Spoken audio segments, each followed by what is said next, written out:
guys. Hooves, heartbeats, and hearty laughs. That's the essence of Polo Puffs podcast.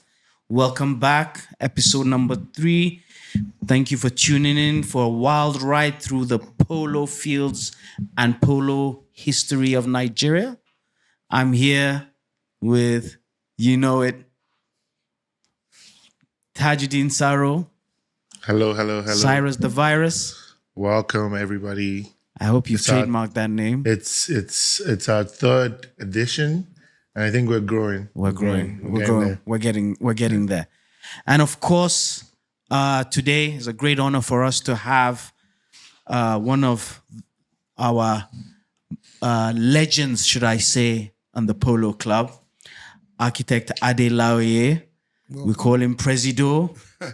Others know him as Dave, but that one we'll wait on Musti to give us more about those inside.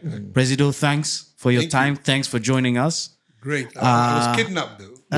By who? That's what we do. By TJ, Cyrus. Cyrus, it's on the go. It's on the go. The virus. That's what he does. No, so what happened was before we came in, yes, we were literally just having a banter. Yes. And I wanted the first question to also be about what we were talking about, which was that the first episode where we're talking with Greg and we're talking about the history of the club.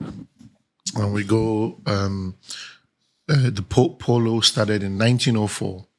By the British Navy on an airstrip between here and a.k.a. Club.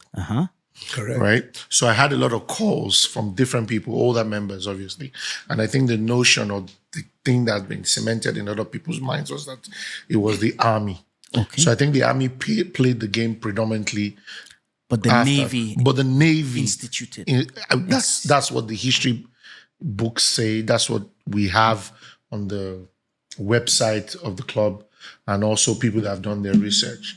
So I was asking ex-Presido to please shed some light on that. So would you have something to say to that? It's interesting. I mean, I saw an article that I wrote a couple of years ago, and it says, the Royal Navy, brought polo to Lagos. You are correct. Polo started here on this field in 1904. And I was just telling, Usman about a book I bought in 1986 by J.P. Watson. Polo, it's one of the famous polo books. And in the book, it actually says polo was taken around the world by the Royal Navy. Yes. Okay. Even though the army, the British Army, was instrumental. Polo from India. Yes. And they were because they were in the cavalry, they used to ride. But yes, that book, and I'll share that book, it says polo was taken around the world by the Royal Navy. So that clearly is enough. And that's what we've written on our website. The question they ask is, why are the presidents British armies, the former presidents? Yes. There's no naval former president, from Brigadier Owen, I think, to English. Because it seemed like the military in Nigeria were more involved. No, but the British military. So I think what happened is in 1904, after the First World War, by the time sports started again in Nigeria, the army was in control. There'd been a war. Yes. So the army was in control in Nigeria. So the first president on our board, British military man, is Brigadier Owen. And that's why the army became predominant. Yes. And not the Navy, not the Royal Navy. So this is, so you've heard it all here. But there's something, Presido, I'd really like to maybe take you maybe a bit back, is that you're very passionate about, and we've seen it. But tell us, when did you first decide, or how did you end up becoming just like us, completely addicted to this fabulous game? It's interesting. I mean, I walked in accusing TJ that I heard him on one of the podcasts saying he might not come back into polo. Yes. And I, like TJ, disappeared and reappeared. But my first knowledge was actually in 1975 as a 11-year-old. The president here was my childhood friend, Baya Amusho. Oh, yes. Yasin Amushan's father. Yes. And he had a horse called Bronco, white horse. And he used to ride it up to my house in Ikoyi and bring me here on horseback. And then we would ride actually in the school. Yes. And like any child, I just got enthralled by polo. I was a guest. And at that time, we had other players, younger players like Junai Diko, Musti Damshida, Babangida Hassan, and funny enough, Bimbo Gubanjo, Senator Toksi's brother. And of course, the famous Dapo Jora. Of course, the one. So I was clearly enthralled by everybody. We all loved polo. When I went to school in England, I used to ride. And the dream was to come back and join the club and play polo. And that's exactly what I did. And when I you've returned. done like you said, you know it's a drug now. Yes, no, it's a drug. Presido, beyond that, I know that you've been very instrumental on the way the club looks today. I believe one of the first full involvement in the club was as grounds member. Yes. And I think grounds member, you took it again like you normally do, a notch. Yes, Tell us about that and how that went. To add to that question, if I may. Also, there's a thing I read up somewhere that the club actually had a master plan, which was developed before this previous one in 1995. Yeah. Right? And I don't know if it's you or you were part of the team or the people that drew up the master plan for the actual club today. Yeah, I think basically, like I said, when I came back, we had the polo here was fantastic. We had, you spoke to Osama, Yes. Sani Dangote, of course, Senator Tokes, Dapo Jora, Bayo, Taya, Mushon, and of course, your father, Usman Dantata, had, he's in all the books. Yes. He's in that JP Watson book, I told you. Yes. He was the main patron, and most of the stables here were the well-built stables were his. So I became stable and surround member, I guess because I was also an architect. And Dolapo Akinrele then, when I came, wanted to change the stables. Yes. So we designed a set of stables for him with bricks and ventilation. And that was how I started walking around the club. And when I became stable and surround member, I did a survey, the first survey, where we surveyed the whole club. Yes. And that notion of this master planning, there were horses everywhere. Horses all around the club, even for safety. Yes. So I think it had started, but under Dolapo's presidency, that was after, I think, from Bayo as well. Bayo muted this overhead because of the crowd at Yes, because we had grooms, we had horses, we had... and so we said, let's do a master sorts. plan. So we got in the top architects in Nigeria, and we did a master plan. And that master plan is what started the development, and the stables were doing one area, because originally the stables were always in the area they are by Olowo Road. Yes. So the stables in that area, and then the ride around the pitch, and then we started developing the new reception building as you come in. And the main thing first was we did a survey of the horses in the club. There were 400 horses, and 200 were not polo ponies. They were Babbage horses.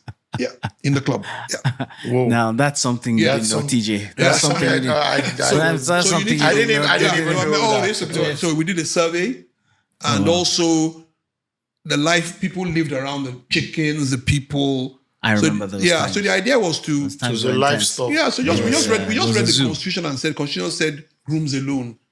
And members were encouraged to look for apartments for their rooms, families. And we met a lot of people that we call legacy people that had been here from the 70s. So we had to repatriate a lot of people over time back home. It was it was a nice feeling, but they themselves bought in. I love the grooms bought in because the conditions they lived there were bad. I remember the conditions. So that's basically how it started. So the master plan, you're correct, was a 10-year master plan. And we're at the end of that. And you guys are now basically carrying the torch, as they say. Yeah, so I'd say this to that, because obviously we were already here at the time.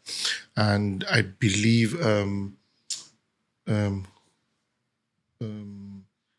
Habib Fasino, he took over from, I think, Dolapo. And I think what he did, the groundbreaking thing he did, where he broke all the major stables, and he said to everyone, look, guys, I'm breaking everything. Everything has to go. Like, that was a big step. We all thought, like, this guy is crazy. Like, he's mad. No, you're correct. He broke CUs. No. That was not. What Fash did was, like you said, he started the stables on the driveway. Yes. Atedo. Atedo. I forgot about the stables on the driveway. Yes. So where you have all those plants. What Fash, he broke that one, then he broke across The field. No, just across the goal when Alhaji Taju Dantata ran into Dolapo stables. Yes. So And there was a well there. It was easy to now tell people. He ran straight to the stables. You see, you can't have stables. Yes. So Fash broke all the way up to Musi Damshida stables and then stopped and then dug up the field. That we must relay this field. After Fash, I now took over and then I spoke to Seyu Dantata. Alhaji, I need to break your stables. And he said, look, go ahead.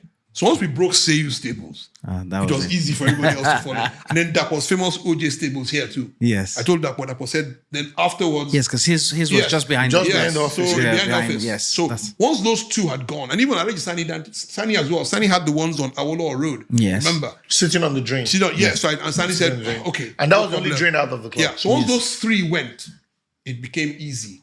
Everyone followed. Yes. And then by that time, you started having the umpires from Cowdrey. You remember?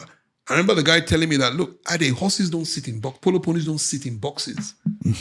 They're meant to graze. Yes. That do not build 200 stables again. Make sure you build a certain number and encourage people to go to farms. And of course, I mean, I'm sure in the north it's easier. That's what, of course. So yes, that master plan is a continuum. And today we have this beautiful polo that Polo Cam can show all over the world. Oh, no, absolutely. And the safety, it was also a safety issue. No, there's a lot. I mean, I can't believe. Yeah, part of the drainage, because the stables around the field, we couldn't drain. That's why the field drains easier now. The field. But Rizzo, there's something that maybe you might be able to tell us about speaking about the field, is that I don't think there's a field in the world that gets played on over so many years. And I mean, big shout out to the grounds members here. TJ, I think you should also give a shout out because you know who it is. I have now he doesn't. selective amnesia. Lulu, fantastic job. Do I remember called Lulu? Fantastic job, Lulu. I think Lulu, good to mention Lulu assisted us in the demolition, if you remember. Yes, with his machinery. with the machinery. And against the club, he was. Even from the TJ, Ribadu end. TJ, you should apologize. Okay. Shout out to Jibola Agro for lending us his machine. Through Lulu. Through Lulu. Okay, Lulu's good. so this field is, as I said, is like a magical field. We're gonna have God knows how many games on it, and field's held how up many quite well. decades after. I think this one field of the key things of the field, and TJ said it. I think between Fash as well, we bought that aerator. We bought a bit of equipment. Okay. See, the aerator is the one that what is the aerator? TJ is like looking a bit confused. An aerator is the machine that digs. It spikes. It's like spikes. And so it allows the field to drain. To drain. It makes holes as you're driving it along. Yes. So it allows a farmer. You should know. It's like one that So the club now has... It's the Twitter handle. The Twitter handle. People are asking what's an aerator? What's an aerator? So the club has a few... So that started on the Fash. And now, like you said, the grounds team... He started building the grounds team. I think Bode was grounds member then, who's now the president. So Bode took, when I became president, Bode was the grounds member. Was he playing then, Bode? Or? Yeah, he was playing. He was playing. This was when I became president. Bode was playing. So I think, like you said, but it's like any city field. I went to Singapore, and the polo club is literally like ours. The grass is similar. Okay. And our polo is actually better. Yes. I mean, the level of our polo is better. Our level has gone. And as I think it's Jamie will tell us, the Majekodunmi Cup that we're about to play is the biggest handicap tournament in Africa at the moment. Absolutely. So you can imagine that quality. Yes. But you are right, the field has held up. There's still a lot to do with the field. I think that is actually one thing that's next. We need to sit down. That's going to be emotionally difficult. Yes, but I think where will we go? Where will we do? I think the field needs to be raised by a meter. Yeah. And if you do that, you'll be able to play during after the rain. I also think that you play once it rains because the water is waterlogged. So what happens is when it rains, the water has nowhere to go. If you raise the field up within an hour, the water will go by its level and you can play. So that's something you guys need to work on. I agree. And also what I was saying to, I think Sheyi Lola when he was grounds member was like, the ride-off areas, we need to green it all the way, end to end. That would be something. And then, even to the riding school. And then the final one with drainage is, unfortunately, Awolowo Road is higher than the club. Oh. Yeah. The gutter, So we need a sump. at that end. So I think in the master There's a plan design, we there's have. a Do you master guys plan. remember Design. when Bashir fell last year? Oh, the Yes, concrete, onto the yes. concrete, yeah. That needs to be That was broken. the real level where Awolowo Road was. Yeah. So he will imagine a horse running on the field, then goes on side.